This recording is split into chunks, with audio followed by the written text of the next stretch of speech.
ख्वाजा साद रफ़ीक का परसों वाला स्टेटमेंट बड़ा पॉपुलर हुआ है, जिसमें वो कह रहे थे कि ये सदारती निज़ाम लाना चाह रहे थे और ये वो। तो सिंपल इस बात पे आप अदम एतमाद वाले कुएं में कूद गए और एक पार्टी को नई रूह दे दी और उसे दवाम अता कर दिया सिर्फ इस बातों पे, या और भी बहुत सारी ऐसी रियलिटी हैं या राज हैं जो आप जब आपका दिल करेगा तब बताएंगे आवाम को, जब आपको कुछ नज़र नहीं आएगा तो फिर आवाम के पास जाने का रास्ता जब खोलेंगे तो तब आवाम को बताएंगे वो राज सीने में जो दफन है। देखिए, जो भाई ने उस दिन बातें की थी वो बिल्कुल दुरुस्त की थी, मैं साथ ही खड़ा था उनके, और ये हकीकत है कि एक इमरान खान एक फाशिस्ट और ज़ालिम हुक्मरान है, इस पर कोई बहस और सोच नहीं है। ज़हनी अजियत पसंद आदमी और अपने मुखालिफ को अजियत देता है। उसके 3.5 साल दौर में लोगों को जिस तरह विक्टिमाइज़ किया गया, जेलों में भरा गया, अदारों को इस्तेमाल किया गया, वो सबके सामने है, और उसने हर अदारे को इस्तेमाल किया। इसलिए हम उसको कहते हैं कि नोखा लाडला है। उसकी किसी बात पे किसी इदारे को कोई तहफ़्फ़ुज़ नहीं होता, कोई नाराज़गी नहीं होती, क्योंकि उसने सोशल मीडिया और एक अपना एक निज़ाम बना लिया कि जब लान तन किया जाता है बदकिस्मती से, जो कि अफसोसनाक है। मैं समझता हूँ अदारों की इज़्ज़त होनी चाहिए, अदारों में बैठे लोगों की इज़्ज़त होनी चाहिए, लेकिन अदारों में जो बैठे लोग हैं उनको भी अपनी इज़्ज़त खुद करवानी है। जैसे पार्लियामेंट में मौजूद हम लोगों ने बहस मिनिस्टर के या MPA के या MNA के अपने किरदार से और अपने कंडक्ट से अपनी इज़्ज़त करवानी है, इससे अदारों में बैठे लोगों ने भी अपनी इज़्ज़त करवानी है। भाई ने बिल्कुल दुरुस्त बात की है, ये बिल्कुल यही सोच थी इमरान खान साहब की। इसी सोच की वजह से पाकिस्तान की जितनी जमहूरियत पसंद क़ुव्वतें अब इकट्ठी हुई, मियाँ मोहम्मद नवाज शरीफ इकट्ठे हुए, जरदारी साहब इकट्ठे हुए, मौलाना फजल रहमान इकट्ठे हुए, MKM उसमें आई, बलोचिस्तान के लोग आए, KPK के लोग उसमें आए, तो सब लोगों ने मिलकर इत्तेहाद बनाया। बुनियादी मकसद था कि कैसा फाशिस्ट आदमी जो जमहूरियत पे खुद का शमला कर रहा है और एक मुल्क में सदारती निज़ाम लेके आना चाह रहा है, तो ज़ाहिर है उसका रास्ता रोकना, उसका हमें नुकसान ये हुआ कि हमें उसकी कीमत ज़रूर अदा करनी पड़ी।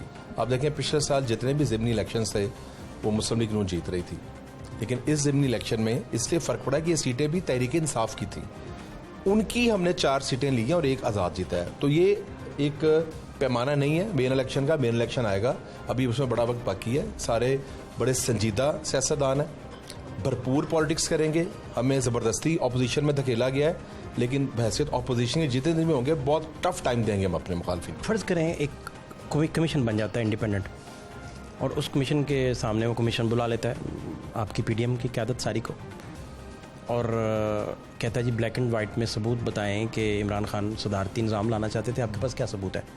तो कोई कॉन्क्रीट रीजंस, कोई सबूत देख के आपने। सबसे बड़ी बात है कमीशन बनेगा, जो सेनेट में खराबी की गई थी उस पर तो अभी तक कोई कमीशन और इन अदारों ने कुछ नहीं किया।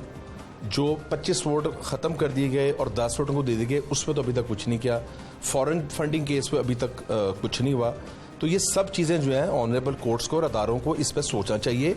इंसाफ जो है वो नज़र आना चाहिए। इंसाफ ये होना चाहिए कि एक को आप दिन रात बैठें और एक यकतरफा फैसला कर दें। उस फैसले को ज़ाहिर है कोर्ट का फैसला है, उसको हर जमात ने तस्लीम करना है, लेकिन बखुशी तस्लीम नहीं करना, अंडर प्रोटेस्ट उसको तस्लीम करना है। तो मैं समझता हूँ कि पाकिस्तान कॉप का एक बहुत बड़ा तबका है जिसने फैसले को खुशी से तस्लीम नहीं किया, लेकिन अदारे हैं। बहरहाल पाकिस्तान पीपल्स पार्टी ने या मुस्लिम लीग नून ने या मौलाना फजल रहमान ने हमेशा अदारों की बेहतरी की बात की, अदारों को बचाने की बात। मैं समझना सिर्फ ये चाह रहा हूँ कि सदारती निज़ाम वो लाने वाले हैं, ये किसी ने सरगोशियों में आपको बताया? ओपन या ये तो मीडिया चैनल्स पे ओपन बातें जो हो चुकी हैं, इस पे तो कोई छुपी हुई बात नहीं है। ये सोच पे, इस फिक्र पे उन्होंने बहुत काम किया इमरान खान साहब की हमेशा ये सोच रही है कोई एक आमराना तर्ज हुकूमत रखते हैं। वो तो अपने साथियों से मुशावरा भी नहीं करते, उनके साथी फौत हो जाए उनके जनाजों पे नहीं जाते। ये तो कोई बात ऐसी है नहीं जो छुपी हुई बात है, और अपने मुखालफ को वो एंड तक उसके खिलाफ इंतकाम करते हैं। जिस तरह उन्होंने अदारों को इस्तेमाल किया वो तो पूरे चैनल्स के और पूरे मीडिया के सामने आप भी इसके गवाह हैं, पूरी कौम इसकी गवाह है। अब क्या सोचने जा रहे हैं, अब क्या करने जा रहे हैं, ऑप्शंस क्या हैं आप लोगों के पास? देखिए, ऑप्शंस तो दोनों मौजूद है, लीगल भी मौजूद है, उस बैटलफील्ड पे भी लड़ा जाएगा, जो कानूनी रास्ता मौजूद है उस पर भी लड़ा जाएगा, जो सड़क पे मैदान में मौजूद है, असेंबली का फोरम है उस पर लड़ा जाएगा। हम ये नहीं कहेंगे इमरान खान की तरह कि हम असेंबलियाँ छोड़ रहे हैं, हम पार्लियामेंट पे एतमाद नहीं करते, खुदा ना खासा इस मुल्क पे एटम करा दो, खुदा ना खासा मुल्क टूट जाएगा। हम ये अल्फाज नहीं कह सकते क्योंकि हम एक मुतवाज़न सोच के लोग हैं, हम इंतहा पसंद नहीं है। इमरान खान एक इंतहा पसंद सोच का नाम है। 25 मई को आपकी शेलिंग भी तो इंतहा पसंद सोच की एक आयनादार थी, उसमें क्या शक था? वो जो शेलिंग थी वो, अगर आप एक हमला करेंगे, अगर अली मीन गंडापुर फायरिंग करते हुए पुलिस पर दाखिल होंगे डेरा इस्माइल खान से, अगर CM गिलगित जो हैं वो अपने साथ शेल लेके सरकारी आएंगे और वो यहाँ की पुलिस पर शेलिंग करेंगे, तो पुलिस से अपना बचाव तो करना है। और जब आप साथ सरकारी महकमों के बिल्डोज़र लेके आएंगे, उनकी क्रेन लेके आएंगे, आप रास्ते की रुकावटें बोलेंगे, तो जो इस्लामाबाद में लोग रह रहे हैं, पंजाब में लोग रह रहे हैं, KPK में लोग रह रहे हैं, तो उनके बचाव और अमन के लिए तो ज़ाहिर है पुलिस को काम करना पड़ेगा। जो भी हुकूमत होगी उसकी जिम्मेदारी होगी। अब जो इस्लामाबाद में हुआ रात को, जो सारे पौधों को, दरख्तों को आग लगा दी गई, इससे क्या चीज़, किस चीज़ की खमासी करता है?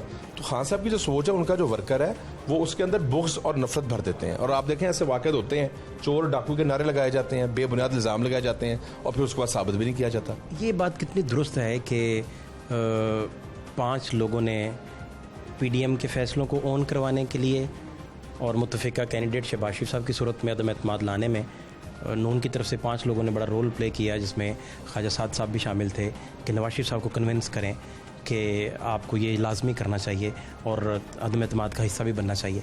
इसमें कितनी सदाकत?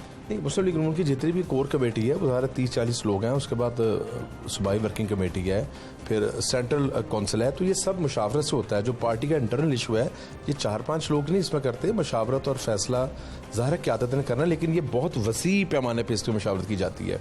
और जो भी शहबाज शरीफ साहब के वाले से फैसला हुआ है मुस्लिम लीग नून के अंदर, उसमें बहुत वसी तौर पर मशवरा किया गया और फिर कंसेंसस के बाद उनको कैंडिडेट बनाया गया। आखिरी अभी भी आपको लगता है कि PDM जो है वो कंफ्यूज्ड है या उसका एजेंडा और गोल क्लियर है, और वो एजेंडा और गोल जो है वो किसी का है या उनका अपना है? PDM कंफ्यूज नहीं है, सहूलतकार कंफ्यूज है। PDM इस मुल्क के लिए, इस मुल्क की मईशत के लिए, इस मुल्क की खुशहाली के लिए बिल्कुल इकट्ठे है, मगर सहूलतकार जो है ना, उनको चैन नहीं आ रहा, उनको करार नहीं आ रहा। आएगा उनको भी चैन, इंशाल्लाह करार भी आएगा, क्योंकि हमारे जज्बे नहीं मान पड़ सकते। हमें किसी ने जेलों में फेंकना, जेलों में फेंक दे, पकड़ना पकड़ ले, हम अपने जमहूर और जमहूरियत के रास्ते से बाज नहीं आएंगे। मैं अभी पूछ भी रहा था आपके कोलीग से कि बंदा जब कुएं में गिर जाता है तो इंग्लिश प्रोवर्ब है कि फिर स्टॉप डिगिंग, आप कुएं में गिर गए, तो ये PDM स्टॉप डिगिंग करेगी या वो आपको अपनी आंखों से लग रहा है कि हम कुएं में गिरे हैं? हम कुएं में नहीं गिरे। आप कह रहे हैं कि पॉलिटिकली को गेन किया आपने? कि अगर मैं सलाह के पीछे होंगे तो लग रहा होगा कि मैं सलाह के पीछे हूँ, मुझे आप सलाह के पीछे लग रहे होंगे।